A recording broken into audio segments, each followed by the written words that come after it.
So yan guys, hi guys. Dito na tayo ngayon sa Laot. Salubungin natin si Bagyong Tino guys. So yan, maalon na maalon talaga guys. Ngayong umaga na ito, maalon talaga guys. So papunta na tayo sa aming isla. Pauwi na kami guys. Galing kami Calamba. Nadaanan namin ang iba't ibang klase ng lugar, barangay papuntang Baliangaw at patawid na kami ng isla ngayon guys. So ito na ang kainatnan namin, maalon, hindi naman gaano kalakas, tamang tama lang guys kasi itong hangin na to, habagat pala to guys. Pag may bagyo, habagat ang hangin dito.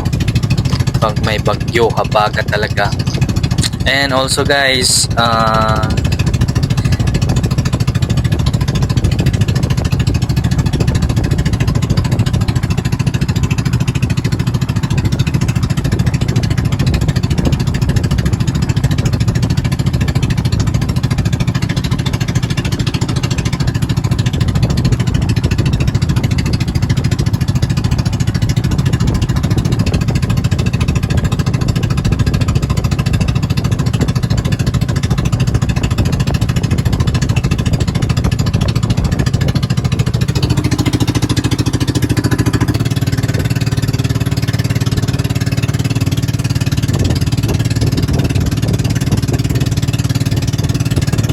nandito sa guys, gilid ng Puntasilya, Sibutad, maraming barko dyan guys,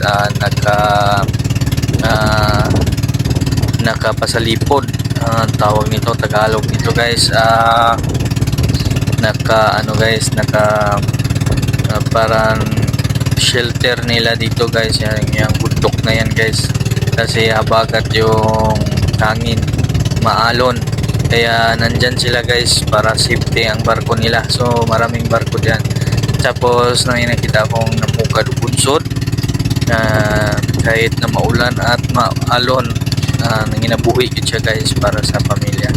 Shout out muna dyan ang mga barko guys. So dira dapita sa Puntasilya mo nang taputi bitaw guys, nagabay-ubay sad na sila guys. Shout out niyo mga sir.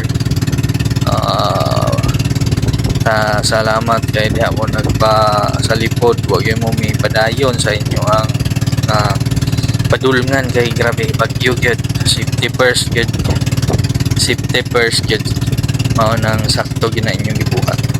So yan guys, pauwi na kami sa aming isla at tatawid na kami ng dagat at silalubong kami ng maalon ngayon.